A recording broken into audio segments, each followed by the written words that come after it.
नमस्ते भाइ बहिनीहरू।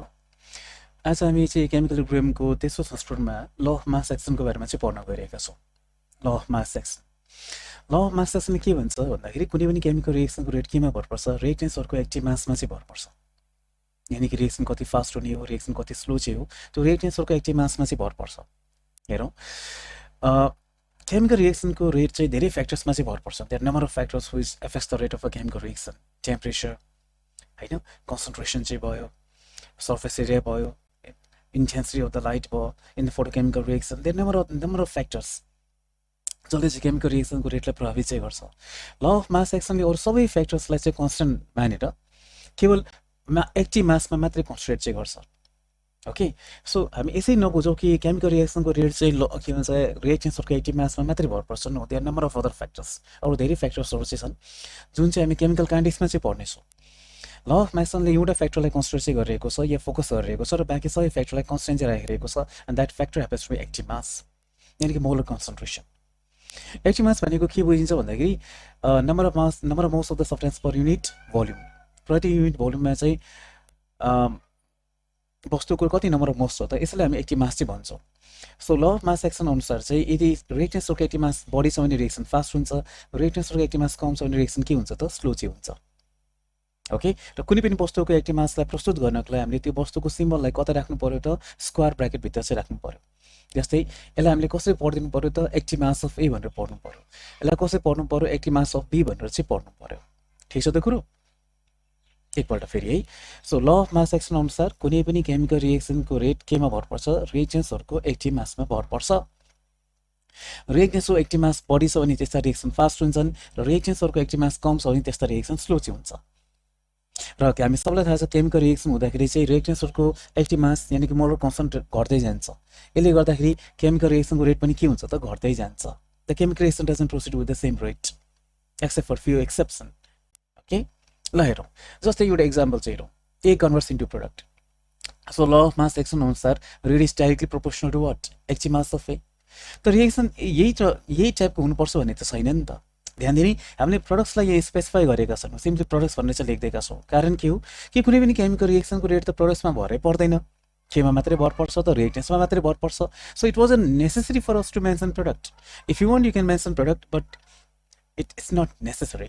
ओके, सो रिएक्सन यदि यो टाइपको छ भने rate has to be directly proportional to active mass of A. त्यो रिएक्सन यो टाइपको पनि त हुनसक्छ, A plus B converts into products. So rate is directly proportional to what, active mass of A times active mass of B. तर reaction यो टाइपको पनि त हुनसक्ला, twice A converts into product, that is A plus A converts into product. So as per the law of mass action rate is proportional to active mass of A times active mass of A, or the rate is proportional to square of active mass of A. हामी चौथो पनि यहाँ थप्न सक्छौँ। मानौँ reaction यदि यो टाइपको भइदियो भने A plus twice B converts into products, होइन, products, that is A plus B plus B converts into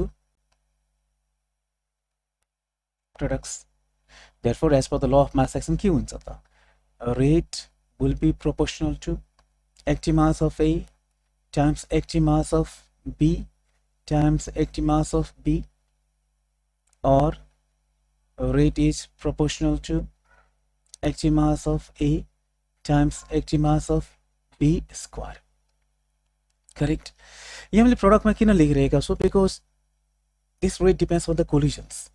so युटी मोलिकुल त बारम्बार कोलाइड हुन्छ नि त, होइन र? युटी मोलिकुल्सहरूको बिचमा, होइन, मोलिकुल्सहरूको बिचमा कोलिजन त धेरैपल्ट हुनसक्छ, त्यही भएर यो चाहिँ हाम्रो चाहिँ प्रोडक्टमा जान्छ है। ओके, सो अब यदि हामीले यो चारवटा रिएक्सनलाई हामीले स्टडी गऱ्यो भने हामी हेर्न सक्छौँ, हामी के चाहिँ हेर्न सक्छौँ भन्दाखेरि यो रेट लमा चाहिँ जसको जति स्टियोचियोमेट्रिक कोएफिसिएन्ट छ, होइन, त्यसै भएर त्यसको पावर रेट चाहिँ भएको छ। हामी सबलाई थाहा छ स्टियोचियोमेट्रिक कोएफिसिएन्ट भनेको के हो त, these are the numbers which are use to balance the chemical equation. Chemical इक्वेसनलाई ब्यालेन्स गर्नको लागि जुन चाहिँ नम्बर्सहरूको प्रयोग चाहिँ गरिन्छ, ती नम्बर्सलाई नै हामी के भन्छौँ त, स्टियोचियोमेट्रिक कोएफिसिएन्ट चाहिँ भन्छौँ। जस्तै यहाँ ए को स्टियोचियोमेट्रिक कोएफिसिएन्ट कति छ, 1, सो टु द पावर कति भयो त, 1 चाहिँ भयो। यहाँ चाहिँ ए र बी को स्टियोचियोमेट्रिक कोएफिसिएन्ट कति छ, 1 each, so to the power 1 and to the power 1। यहाँ चाहिँ ए को स्टियोचियोमेट्रिक कोएफिसिएन्ट कति छ, 2, सो टु द पावर के भयो त, 2 चाहिँ भयो।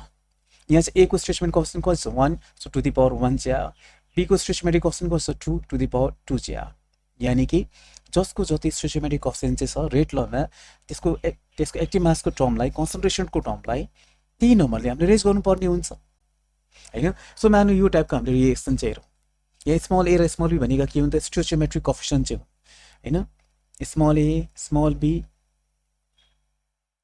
यिनीहरू के हुन्छ दिज आर यो स्टोइचियोमेट्रिक